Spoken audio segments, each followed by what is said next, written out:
दोस्तों, आज की कहानी में हम देखेंगे कि एक अनजान वायरस फैलने की वजह से धरती पर मौजूद सभी इंसान मारे जाते हैं, लेकिन कहीं से एक आदमी अभी भी जिंदा बचा है जो पिछले 2 सालों से किसी और जिंदा इंसान को ढूंढने के लिए इधर उधर भटक रहा है। लेकिन फिर एक दिन उसे एक औरत मिलती है जो उसे बताती है कि पृथ्वी पर सिर्फ हम दोनों ही जिंदा बचे हैं और अब हम दोनों को ही मिलकर बच्चे पैदा करने हैं और धरती पर जनसंख्या को आगे बढ़ाना है। तो कहानी शुरू होती है और हमें बताया जाता है कि एक अनजान वायरस की वजह से धरती पर मौजूद सभी इंसान मारे गए, लेकिन एक आदमी अभी भी जिंदा बचा है जिसका नाम फिलिप है। अब बेचारा फिलिप अकेला ही काफी सालों से इधर उधर भटक रहा है ताकि उसे कोई जिंदा इंसान मिल जाए, लेकिन उसे कोई नहीं मिलता, जिससे वह बहुत परेशान हो जाता है और वापस अपने होम टाउन आ जाता है। जिस बीच उसे एक साइन बोर्ड दिखता है तो वह उस पर लिख देता है कि एक इंसान अभी भी जिंदा है। आगे वो अपने घर पहुंचता है और सोचता है कि मैं इस घटिया घर में क्यों रहूं, जबकि मेरे टाउन में बहुत बड़े बड़े रईसों के घर हैं। जिसके बाद वो टाउन के सबसे अमीर आदमी के घर पर रहने के लिए चला जाता है, जिसमें वो बड़े बड़े म्यूजियम से चुराई हुई पेंटिंग्स को टांग देता है जिन सबकी कीमत अरबों डॉलर्स में थी। लेकिन जब फिलिप का इससे भी मन नहीं भरा तो वो वहाँ पर इजिप्ट की मम्मी का ताबूत उठा लाया और एक डायनासोर का सर भी उठा लाया जिसको वो अपनी डाइनिंग टेबल पर सजाता है। फिर रात को सोने से पहले वो ऊपर वाले से बार बार हस्त मैथुन करने के लिए माफी मांगता है जो वो पिछले 2 सालों से कर रहा था। फिर अगली सुबह वो टॉयलेट जाता है लेकिन उसमें पानी नहीं आ रहा था, तो वह अपना पिछवाड़ा धोने के लिए बहुत सारी बिस्लेरी की बोतल उठा लाता है। फिर पेट खाली करने के बाद उसे भूख लगी थी तो वह एक सुपरमार्केट में जाता है जिसके दरवाजे को खोलने की बजाय वो उसे बंदूक से उड़ा देता है। फिर अंदर आकर वो अपने लिए बहुत सारा खाना लेता है, लेकिन तभी उसकी नजर वहाँ रखी गंदी मैगजीन्स पर जाती है जिसको वह ठूस ठूस कर अपनी ट्रॉली में डालता है और वहाँ से निकल लेता है। रात को वह $10,000 की वाइन खोलता है और ऊपर वाले को शुक्रिया करता है, जिसके बाद वो 2 बार हाथ गाड़ी चलाता है और चुपचाप सोने चला जाता है। फिर अगले दिन फिलिप अपना टाइम पास करने के लिए घर के महंगे महंगे सामानों को बर्बाद कर देता है, लेकिन जब इससे भी उसका मन नहीं भरता तो वह एक महंगी मस्टैंग को एक सस्ती कार से भिड़ाकर विस्फोट कर देता है, क्योंकि वो बेचारा कब तक अपनी हाथ गाड़ी चलाकर टाइम पास करता। अब ऐसे करते करते कुछ दिन बीत जाते हैं और हम देखते हैं कि फिलिप का घर एक कबाड़ खाना बन चुका है, और वैसे भी वो इस घर को क्यों ही साफ करता, ये घर उसका थोड़ी ना था। आगे वो एक रबर के पूल को दारू से भर देता है और उसी में नहाता है, उसी को पीता है। इसी बीच अचानक उसे जोर का टॉयलेट आ जाता है, लेकिन उसके टॉयलेट में कबाड़ भरा पड़ा था, इसलिए वो अपने लिए एक नया कमोड बनाने की सोचता है। वो एक स्विमिंग पूल के फट्टे को बीच में से काट देता है और वहीं पर हगने बैठ जाता है। फिर हगने के बाद वो एक बार में जाता है और वहाँ पर रखे हुए खिलौनों से पूछता है कि क्या तुम लोग थोड़ी दारू पीना चाहोगे, लेकिन जब वो खिलौने उसे कोई जवाब नहीं देते तो वह खुद ही पूरी बोतल दारू की पीकर वहाँ पर बेहोश हो जाता है। थोड़ी देर बाद जब उसे होश आता है तो वह एक खिलौने को अपने साथ कार में लेकर एक लड़की के पुतले के पास जाता है और उससे बातें करने लगता है। कहता है कि मैं बहुत दिनों से तुम्हें नोटिस कर रहा हूँ, लेकिन मुझमें इतनी हिम्मत नहीं थी कि मैं तुम्हें अपनी दिल की बात बता सकूं। जो कहकर वो उसे किस करने लगता है कि तभी उस पुतले का हाथ टूट जाता है, जिसे देखकर फिलिप उदास हो जाता है और अगले दिन एक पहाड़ी पर जाकर वहाँ पर RIP फिलिप लिख देता है। जिसके बाद वो अपनी कार में बैठता है और उसे फुल स्पीड से पहाड़ी से क्रैश करवाने के लिए आगे बढ़ता है, लेकिन इससे पहले कि वो अपनी जान देता उसे वहाँ कुछ अजीब सी चीज दिखाई देती है। वो जल्दी से अपनी कार रोकता है और देखता है कि पहाड़ के पीछे से धुआं निकल रहा है, जिसका मतलब था कि कोई इंसान अभी भी जिंदा बचा है, इसलिए वो जल्दी से उस धुएं की तरफ आगे बढ़ता है। फिर उस जगह पर पहुंचकर उसे एक कैंप लगा हुआ दिखाई देता है, जिसके साथ ही वहाँ पर एक लड़की की ब्रा भी टंगी हुई थी, जिसे देखकर वह खुश हो जाता है और उस ब्रा को सूंघने लगता है। जिसके बाद वो वहीं पर बेहोश हो जाता है। थोड़ी देर बाद जब उसे होश आता है तो वह खुद को एक खूबसूरत लड़की की गोद में लेटा हुआ पाता है, जो उसे कहती है कि मुझे तो यकीन ही नहीं हो रहा कि तुमने मुझे ढूंढ लिया, जो कहकर वो उसे किस करने लगती है। पर तभी फिर से उसकी आंख खुलती है और वह देखता है कि एक लड़की उसे CPR दे रही थी और वो दिखने में बिल्कुल भी खूबसूरत नहीं थी, इसलिए वह उससे डरकर दूर हट जाता है। वो उससे पूछता है कि वो खूबसूरत लड़की कहाँ गई, जिस पर वो लड़की, जिसका नाम कैरल होता है, कहती है कि तुम बेहोश हो गए थे और तुमने अपने कच्छे में सुसु भी कर दिया था, इसलिए मैं तुम्हें CPR दे रही थी। फिलिप कहता है कि मैंने सुसु नहीं किया, ये पहले से ही गीला था, जो कहते हुए वो उसकी तरफ बढ़ने लगता है, जिससे घबराकर कैरल अपनी बंदूक निकाल लेती है। कहती है कि पहले तो मेरी ब्रा नीचे रखो और ये बताओ कि क्या तुम एक अच्छे इंसान हो। वो कहता है कि हाँ मैं अच्छा हूँ, तुम मुझ पर भरोसा कर सकती हो। वो पूछती है कि तुमने ही उस साइन बोर्ड पर अपने बारे में लिखा था। फिलिप कहता है कि हाँ वो मैंने ही लिखा था। दरअसल अकेले रह रहकर मैं परेशान हो चुका था और अपनी जान देने ही जा रहा था कि तभी मुझे तुम दिखाई दी। जो सुनकर कैरल को उस पर तरस आ जाता है और वह उससे दोस्ती कर लेती है। आगे वो दोनों साथ में बैठकर कॉफी पीने लगते हैं, जहाँ पर हम फिलिप को देखते हैं जो बिल्कुल भी खुश नहीं था, क्योंकि वो अपने लिए हमेशा से एक खूबसूरत लड़की चाहता था, लेकिन उसे क्या मिला, ये जंग लगा कबाड़। जिसके बाद वो कैरल को अपना घर दिखाने ले जाता है, लेकिन तभी रास्ते में कैरल उसे एक स्टॉप साइन पर रुकने के लिए कहती है। जिसके बाद वो दोनों दाएं बाएं देखकर चेक करते हैं कि कहीं कोई सड़क क्रॉस तो नहीं नहीं कर रहा। आगे घर आकर फिलिप कैरल को अपना टॉयलेट वाला पूल दिखाता है, फिर कचरे वाला पूल दिखाता है और फिर दारू वाला पूल दिखाता है। फिर अंदर आकर कैरल को वहाँ बहुत सारे मैगजीन के ढेर पड़े हुए दिखते हैं, तो वह उससे पूछती है कि ये सब क्या है। फिलिप कहता है कि ये मेरी हाथ गाड़ी चलाने के लिए गंदी मैगजीन्स हैं। जो सुनकर कैरल हंसने लगती है और कहती है कि मैं तुम्हें जज तो नहीं करना चाहती, पर तुम मुझे बहुत बड़े ठरकी लगते हो। जो सुनकर फिलिप को बहुत बुरा लगता है और वो उसे वहीं पर छोड़ आता है जहाँ से वो उसे उठाकर लाया था। फिर अगली सुबह जब उसकी नींद खुलती है तो वह देखता है कि कैरल फिर से वहाँ पर आ गई है और उसके घर का कचरा साफ कर रही है। फिलिप कहता है कि आगे से जब तुम मेरे घर का कचरा साफ करने आओ तो मुझे बता कर आना। जो सुनकर कैरल को गुस्सा आ जाता है और वह फिर से वहाँ पर उस कचरे को फैला देती है। फिलिप उसे रोकने की कोशिश करता है तो वह कहती है कि हमें इसे साफ करने के लिए क्लीनर चाहिए, जिसको लेने के लिए वो दोनों सुपरमार्केट पहुंच जाते हैं। तभी फिलिप अपनी कार को हैंडीकैप लोगों की पार्किंग में खड़ी कर देता है, तो कैरल उसे कहती है कि ये जगह हैंडीकैप लोगों की है, तुम अपनी कार कहीं और खड़ी करो। जो सुनकर फिलिप को गुस्सा आ जाता है और वो कहता है कि कहीं तुम पागल वागल तो नहीं हो, इस दुनिया में हम दोनों के अलावा कोई और है ही नहीं, तो यहाँ पर हैंडीकैप इंसान कहाँ से आएगा। कैरल कहती है कि जो भी हो, पर तुम अपनी कार को कहीं और पार्क करो। अब फिलिप का दिमाग घूम चुका था, तो वह अपनी कार को सीधा सुपरमार्केट के अंदर घुसा देता है। फिर रात को वह अपने खिलौने दोस्तों से बात करने बार में जाता है और उन्हें बताता है कि अब मैं इस दुनिया का आखिरी इंसान नहीं रहा। मुझे लगा था कि मुझे एक खूबसूरत लड़की मिलेगी जिसके साथ मैं रोज मजे करूंगा, लेकिन मुझे क्या मिला, ये सड़ा हुआ करेला कैरल। फिर अगली सुबह जब वो बियर से कुल्ले कर रहा था, तभी वह देखता है कि कैरल अपना सामान पैक करके वहीं पर रहने आ रही है। जो देखकर वह दौड़ता हुआ उसके पास आता है और कहता है कि तुम्हें पता है ना ये दुनिया कितनी बड़ी है, तो तुम्हें रहने के लिए मेरे घर का बगल वाला घर ही मिला था। कैरल कहती है कि तुम्हें इससे क्या प्रॉब्लम है, क्या तुम्हें डर लग रहा है कि मैं तुम्हें गंदी गंदी हरकतें करते देख लूंगी। तभी फिलिप उसके सामने अपना कच्छा उतार देता है और कहता है कि ले देख ले, अब और क्या ही बचा है देखने के लिए। कैरल कहती है कि देख यार, हम दोनों को किसी मकसद के लिए चुना गया है और वो मकसद है धरती की जनसंख्या को आगे बढ़ाना। फिलिप कहता है कि देखो, मैं तुम्हारी इंसल्ट तो नहीं कर रहा, लेकिन मैं तुम्हारे साथ सुहागरात मनाने में बिल्कुल भी इंटरेस्टेड नहीं हूँ, चाहे तुम इस धरती की आखिरी औरत ही क्यों ना बची हो। जो कहकर वो वहाँ से चला जाता है और अपने टट्टी वाले पुल पर बैठकर हगने लगता है। पर तभी कैरल वहाँ पर आती है और कहती है कि क्या तुम अंदर जाकर नहीं हग सकते। वो कहता है कि नहीं, क्योंकि अंदर पानी नहीं है। कैरल कहती है कि देखो यार, हमें इंसानों की तरह जीना होगा, तभी हम आगे जाकर अपने बच्चों को एक बेहतर जिंदगी दे पाएंगे। वो कहता है कि पागल की बच्ची, तुझे समझ नहीं आता कि मैं तेरे साथ बच्चे पैदा नहीं करना चाहता।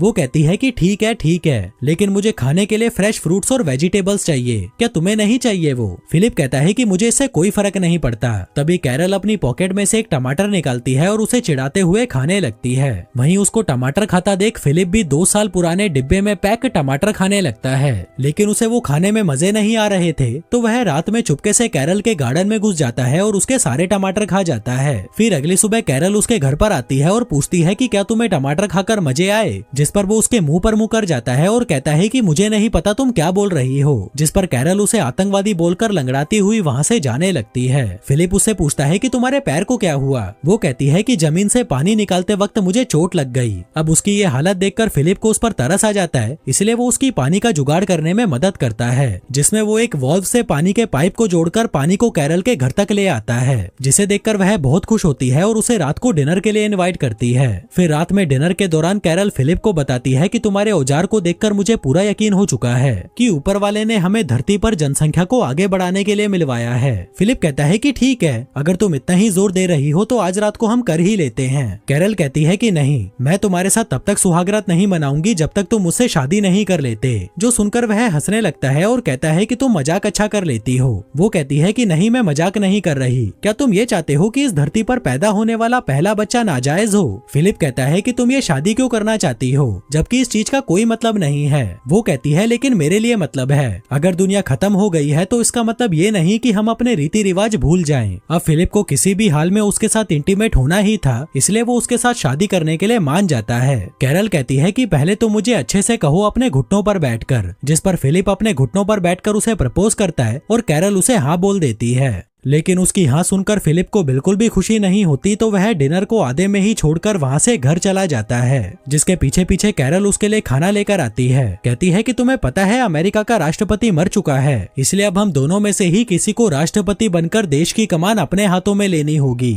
वहीं फिलिप जो उससे बहुत ज्यादा परेशान हो चुका था, कहता है कि तुम ही बन जाओ राष्ट्रपति। वो कहती है कि मैं नहीं बन सकती क्योंकि मुझे लोगों के बीच भाषण देना नहीं आता, इसलिए उन दोनों की सहमति से फिलिप को राष्ट्रपति बना दिया जाता है। फिर फिर अगले दिन कैरल स्टोर से अपनी शादी के लिए कुछ सामान लेने जाती है। वहीं फिलिप अपनी बैचलर पार्टी एंजॉय कर रहा था, जिसमें वो बहुत सारे टिश्यू पेपर्स को इकट्ठा करके उसमें आग लगा देता है। जिसके बाद वो फटे पुराने कपड़े पहनकर चर्च में पहुंचता है, जहां कैरल ने चर्च को बहुत अच्छे से सजा रखा था और खुद भी वो बहुत अच्छे से तैयार होकर आई थी। फिर शादी के दौरान जब रिंग पहनाने की बारी आती है तो फिलिप शादी की रिंग लाना ही भूल जाता है। दरअसल वो ये शादी करने में बिल्कुल भी इंटरेस्टेड नहीं था, जो देखकर कैरल गुस्सा हो जाती है और शादी को बीच में ही छोड़कर वहाँ से चली जाती है। तभी फिलिप उसके पीछे पीछे उसके घर पहुँचता है और उसे दरवाजा खोलने के लिए कहता है, लेकिन जब वो दरवाजा नहीं खोलती तो वह उसके दरवाजे को तोड़ देता है। फिर अंदर आकर वो देखता है कि कैरल ने अपने घर को बहुत सुंदर सजा रखा था, क्योंकि वो अपनी शादी को लेकर बहुत ज्यादा एक्साइटेड थी। जिसके बाद वो कैरल को देखता है जो सड़ी हुई शक्ल लेकर एक कमरे में बैठी हुई थी। फिलिप उससे माफी मांगता है और कहता है कि मैं सच में रिंग के बारे में भूल गया था, अगर मुझे याद रहता तो मैं पक्का लेकर आता। वहीं कैरल भी उसे माफ कर देती है। जिसके बाद वो दोनों अंगूठी लेने के लिए एक ज्वेलरी शॉप में जाते हैं, जहाँ से वो बहुत सारी अंगूठियां उठा लेते हैं, जिनको एक एक करके फिलिप कैरल की उंगलियों में पहना देता है और उससे शादी कर लेता है। फिर रात को जब सुहागरात मनाने की बारी आती है तो कैरल उसके साथ इंटीमेट होने की बजाय रात भर उससे बातें करती रहती है। फिर अगले दिन से कैरल भी फिलिप के साथ वो सभी चीजें करती है जिसको करने में फिलिप को बहुत मजे आते थे। जिसके बाद वो कैरल को अपनी एक्स गर्लफ्रेंड से भी मिलवाता है, जिसको देखकर कैरल को उससे जलन होने लगती है तो वह उसे उठाकर बाहर फेंक देती है। फिर खूब मौज मस्ती करके जब वो दोनों घर की ओर जा रहे थे तभी चौराहे पर उनकी कार एक लिमोजिन से टकरा जाती है। फिलिप जल्दी से उतरकर उस लिमोजिन को देखने जाता है कि कहीं उसमें कोई इंसान तो नहीं है, और तभी उसमें से मेलिसा नाम की एक खूबसूरत लड़की नीचे उतरती है, जिसे देखकर फिलिप के तो होश ही उड़ जाते हैं। वहीं कैरल भी मेलिसा को देखकर बहुत खुश होती है और फिर वो तीनों उसकी कार से फिलिप के घर पर जाने लगते हैं, जहाँ रास्ते में फिलिप मेलिसा को घूरे जा रहा था और उसको पटाने के लिए उसकी छोटी छोटी बातों पर खिलखिलाकर हंस रहा था। मेलिसा बताती है कि मैं वो टाउन के बाहर लगे साइन बोर्ड को पढ़ के यहाँ पर आई थी और पिछले 2 हफ्तों से यहाँ पर कुत्ते की तरह भटक रही थी, लेकिन मुझे यहाँ पर कोई नहीं मिला। जो सुनकर फिलिप सोचने लगता है कि मुझसे कितनी बड़ी गलती हो गई, ये लड़की तो कैरल से पहले यहाँ पर आई थी, अगर ये मुझे पहले मिल जाती तो मैं इससे ही शादी करता। तभी कैरल भी मेलिसा को बता देती है कि हमने भी 1 हफ्ते पहले ही शादी की है। जो सुनकर मेलिसा चौंक जाती है और कहती है कि यार तुम तो बड़े तेज निकले। वहीं ये शादी वाली बात फिलिप को बिल्कुल भी अच्छी नहीं लगती और इससे पहले कि कैरल उन्हें कुछ और बताती वो कार की बीच वाली खिड़की को बंद कर देता है। इसके बाद वो तीनों घर पहुंचते हैं, जहां मेलिसा उसके घर में लगी हुई महंगी महंगी पेंटिंग्स को देखकर हैरान हो जाती है और कहती है कि मैं बहुत थक गई हूँ, मुझे रेस्ट की जरूरत है। फिलिप कहता है कि तुम मेरे घर पर आराम कर लो, हम बहुत सारी बातें करेंगे और साथ में मिलकर खूब मजे करेंगे। पर तभी कैरल कहती है कि अगर मैं होती तो उसके घर में बिल्कुल भी नहीं रुकती, क्योंकि फिलिप इस घर के पूल का इस्तेमाल हगने के लिए करता है। जो सुनकर मेलिसा कहती है कि ठीक है, मैं अपने लिए कोई दूसरा घर ढूंढ लूंगी। फिर जाने से पहले कैरल उसे डिनर के लिए इनवाइट करती है, जिसके लिए वो मान जाती है। तभी कैरल उसे गले लगा लेती है। वहीं फिलिप जो ऐसे मौके कभी नहीं छोड़ता, वो भी उनके बीच में घुस जाता है और जाकर मेलिसा को पीछे से चिपकने लगता है। फिर शाम के समय जब डिनर की तैयारी की जा रही थी तभी फिलिप वहाँ पर अपनी दाढ़ी काट कर आता है, जो देखकर कैरल चौंक जाती है कि जब उसने कहा था तो फिलिप ने उसे दाढ़ी काटने से मना कर दिया था। दरअसल वो मेलिसा के साथ इंटीमेट होने की नाकाम कोशिश कर रहा था, जिसके लिए वो कुछ भी करने को तैयार था। फिर रात में जब सभी डिनर टेबल पर थे तभी फिलिप मेलिसा को घूरे जा रहा था और अपने आप को कोसे जा रहा था कि उसने इतनी जल्दी शादी क्यों कर ली। जिसके बाद वो मेलिसा की हर बात में हाँ मिलाने लगता है, जैसे कि जो मूवी मेलिसा की फेवरेट थी वो फिलिप की भी फेवरेट थी, जो खाना मेलिसा का फेवरेट था वो उसका भी फेवरेट था, जो कार उसकी फेवरेट थी वो उसकी भी फेवरेट थी। दरअसल वो ये इसलिए कर रहा था ताकि मेलिसा को लगे कि इन दोनों के बीच में कोई कनेक्शन है। फिर डिनर खत्म होने के बाद कैरल फिलिप को अपने साथ मस्ती करने के लिए बुलाती है, लेकिन फिलिप का बिल्कुल भी मन नहीं था तो वह उसे मना कर देता है और कहता है कि मेरे पेट में दर्द है। कैरल पूछती है कि तुम मुझे एक बात बताओ, कहीं तुम मेलिसा से आकर्षित तो नहीं हो? वो कहता है कि नहीं, ऐसा कुछ नहीं है, जो कहकर वो सोने चला जाता है। तभी आधी रात में मेलिसा उससे अपनी बजवाने आती है, जिसे देखकर फिलिप कुत्ते की तरह उसके पीछे जाने लगता है, पर तभी उसे वहाँ कमोड पर बैठी हुई कैरल दिखाई देती है, जिसे देखकर वह बुरी तरह डर जाता है। फिर अगली सुबह मेलिसा फिलिप से मिलने आती है, जहाँ वो देखती है कि फिलिप एक्सरसाइज कर रहा था। दरअसल वो मेलिसा को अपनी बॉडी दिखाकर पटाना चाहता था। मेलिसा उसे बाहर बुलाती है और पूछती है कि ये सब क्या है। फिलिप कहता है कि ये मेरी तरफ से तुम्हारे लिए एक तोहफा है, क्योंकि मैंने तुम्हारी लिमोजिन जो तोड़ दी थी। वो कहती है कि तुम्हें ये सब करने की कोई जरूरत नहीं है। इसी बीच कैरल फिलिप को आवाज लगाकर अपने पास बुलाती है और पूछती है कि क्या तुमने मेलिसा को एक नई कार गिफ्ट की है? वो कहता है कि हाँ, क्योंकि मैंने उसकी लिमोजिन तोड़ जो दी थी। वो कहती है कि तुम्हारे पास ये सब करने का टाइम है, जबकि मैं तुम्हें 100 बार बोल चुकी हूँ कि मेरा दरवाजा ठीक कर दो, पर तुम्हारे पास इसके लिए टाइम नहीं है। अब मुझे नहीं पता तुम इसे कैसे भी ठीक करो। आगे कैरल मेलिसा को अपनी शादी की फोटोज दिखाती है जो उसने खुद ड्रॉ की थी। मेलिसा पूछती है कि अगर तुम दोनों की शादी हो चुकी है तो तुम दोनों साथ में क्यों नहीं रहते। वो कहती है कि नहीं, मैं उसके साथ नहीं रह सकती, वो बहुत गंदा है। मैंने उसके साथ शादी सिर्फ धरती पर जनसंख्या को बढ़ाने के लिए की है। वहीं जब फिलिप दरवाजा ठीक कर रहा था तभी मेलिसा उसके पास आती है। वो कहती है कि मेरे पास एक जनरेटर है जिससे हम बियर को ठंडी करके पी सकते हैं, इसलिए तुम शाम को कैरल को लेकर मेरे घर पर आ जाना। लेकिन फिलिप अकेले ही उसके घर बियर पीने पहुंच जाता है और उसे कहता है कि कैरल की तबीयत खराब है इसलिए वो नहीं आ सकती, जबकि इसने कैरल को बताया ही नहीं था कि मेलिसा ने इनको बियर पीने के लिए इनवाइट किया है। फिर बातों के दौरान मेलिसा उसे बताती है कि मैं पिछले 2 सालों से किसी मर्द की तलाश में भटक रही हूँ, क्योंकि मुझे भी मजे करे काफी साल बीत चुके हैं। मेरी भी कुछ जरूरतें हैं जिन्हें मैं पूरा करना चाहती हूँ। फिलिप कहता है कि हाँ, मैं समझ सकता हूँ, ये सब नेचुरल है। मेलिसा कहती है कि मैं तुम दोनों के लिए बहुत खुश हूँ कि तुम दोनों साथ में हो। भले ही तुम दोनों में अनबन चलती रहती है पर तुम दोनों साथ में तो हो, जिसकी मैं बहुत इज्जत करती हूँ। वहीं फिलिप उसे ये बताने के लिए तड़पा जा रहा था कि मैं कैरल से बिल्कुल भी खुश नहीं हूँ। मैं तो तुम्हारे जैसी किसी लड़की के साथ मजे करना चाहता था, पर मुझे क्या मिला, ये सड़ा हुआ कचरा। मेलिसा कहती है कि मेरी भी किस्मत देखो, मुझे धरती पर मौजूद एक आखिरी मर्द मिला और वो भी शादीशुदा। फिलिप कहता है कि चिंता मत करो, अब वो मर्द शादीशुदा नहीं रहेगा। जिसके बाद वो अपनी शादी तोड़ने के लिए कैरल के पास जाता है, लेकिन वो उसे कुछ कह नहीं पाता क्योंकि वो उनकी शादी की फोटो से दरवाजे पर टांगने वाला दिल बना रही थी, जो देखकर उसे कैरल पर तरस आ जाता है और वो उसकी फीलिंग्स को हर्ट नहीं करना चाहता था, इसलिए वो चुपचाप वहाँ से अपने घर चला जाता है। वहीं दूसरी तरफ हम एक ऑडी को आते हुए देखते हैं, जिसका मतलब था कि एक इंसान और भी है जो इस धरती पर जिंदा बचा है। जो इंसान वहाँ पर फिलिप का वो अलाइव वाला बोर्ड देखता है और उस टाउन की तरफ निकल पड़ता है। अब ये इंसान कौन था और उन लोगों के अलावा और कितने इंसान हैं जो अभी भी जिंदा बचे हैं, और क्या अपना फिलिप मेलिसा के साथ सुहागरात मना पाएगा, ये सब देखेंगे हम अगले वीडियो में। धन्यवाद।